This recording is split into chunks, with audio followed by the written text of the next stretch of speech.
வணக்கம். இன்று நான் உங்களுக்கு சொல்ல போகிற விஷயம் என்றால், கடந்த வாரம் வெளியான ஏஎல் ரிசல்ட்ஸ் உயர்தர பரீட்சை முடிவு வெளியாகியிருந்தது.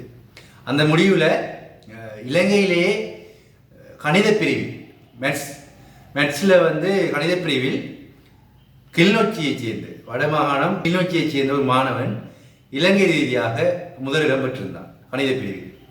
அதாவது வரலாற்றிலே முதல் தடவையாக கிளிநொச்சி மாவட்டத்தில் அந்த மாணவன் கணித பிரிவில் முதலிடம் பெற்றிருந்தான். நான் உங்களுக்கு சொல்றேன் என்றால் இந்த வீடியோ பார்த்து வருவாங்க. ගනිතාංශයේ ප්‍රථම ස්ථානය හිමි කර ගැනීමට සමත් වුණේ දෙමළ මාධ්‍යයෙන් විභාගයට පෙනී සිටි කිලිනොච්චිය මහාවිද්‍යාලයේ දේවේන්ද්‍ර තිරුකුමාරන් සිසුවායි.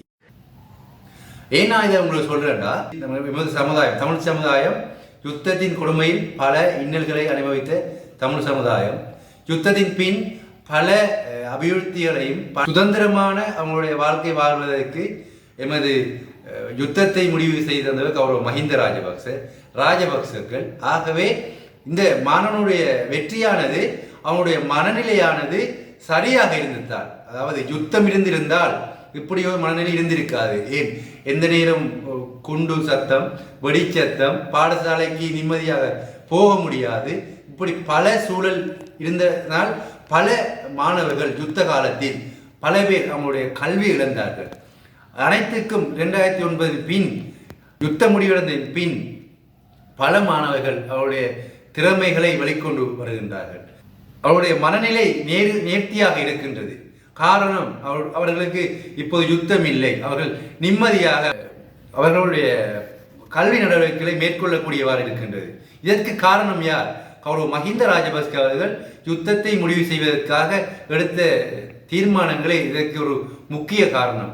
வடகிழக்கில் வாழ்கின்ற தமிழ் மக்கள் யுத்தத்தின் பின்னே பல அபிவிருத்திகளையும் சமுதாய ரீதியாக பல மாற்றங்களையும் யுத்தத்தின் பின்னே எமது தமிழ் மக்கள் அடைந்திருக்கிறார்கள். ஆகவே அந்த மாணவனை நாம் உற்று நோக்கினால் அந்த மாணவனுடைய மென்டாலிட்டி, அந்த மாணவனுடைய மனநிலை நேர்த்தியாக இருந்த காரணம், அந்த மாணவனுடைய மென்டாலிட்டி நேர்த்தியாக இருந்த காரணத்தினால் மட்டும் அதனால்தான் அந்த மாணவன் இலங்கை ரீதியிலே முதலிடம் பெற முடிந்தது.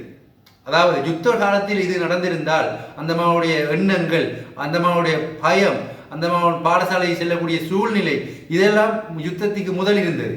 யுத்தத்தின் பின் அனைத்து மாறி அவர்களுடைய அன்றாட வாழ்க்கையை சுதந்திரமாக வாழக்கூடிய ஒரு சூழலை உருவாக்கியது மஹிந்த ராஜபக்சர்கள் என்பது தமிழ் மக்கள் அறிந்து கொள்ள வேண்டும்.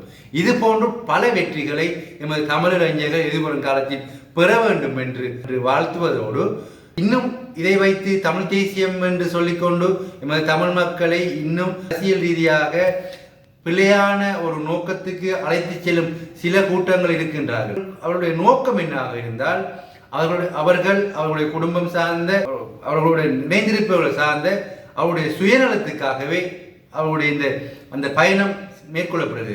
தமிழ் தேசியம் என்று சொல்லிக்கொண்டு புலம்பெயர் கொண்டிருக்கும் சில பேர் அவங்களுடைய அன்றாட தேவையாவது அவர்கள் வாழ்வதற்காக டாலர் மூலம் பணத்தை சேகரித்து வாழ்வதற்காகவே இங்கே சில ஒரு குழுவை உருவாக்கி தமிழ் தேசியம் தமிழ் மக்களை குழப்பிக் கொண்டு அரசியல் ரீதியாக நடந்து கொண்டிருக்கு. ஆகவே தமிழ் மக்கள் விளங்கிக் கொள்ள வேண்டும்.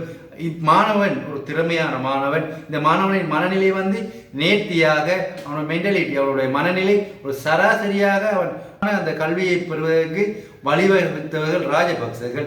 இது போன்று பல மாணவர்கள் பல துறைகளில் எமது தமிழ் மாணவர்கள் தமிழ் சமுதாயம் வெற்றி பெற்றுக் கொண்டிருக்கிறது. ஆகவே யுத்தத்தின் பின் எமது சமுதாயம் வளர்ச்சி அடைந்ததை தவிர வீழ்ச்சி அடையவில்லை. ஆகவே நாங்கள் இந்த சுதந்திரத்தை அனுபவிக்கிறதுக்கு முதல் காரணம் கௌரவ மஹிந்த ராஜபக்ச என்பது நாங்கள் அனைவரும் அறிந்து கொள்வோம். அதுபோன்று ராஜபக்சக்களே இந்த யுத்தத்தை முடிவுக்கு கொண்டு தமிழ் மக்களின் அபிவிருத்தி, கல்வி அனைத்து விடயங்களையும் வடகிழக்கில் தமிழ் மக்கள் நிம்மதியாக வாழ வழிவகுத்தவர்கள் ராஜபக்ச. ஆகவே நாங்கள் இணைந்து பயணிப்போம்.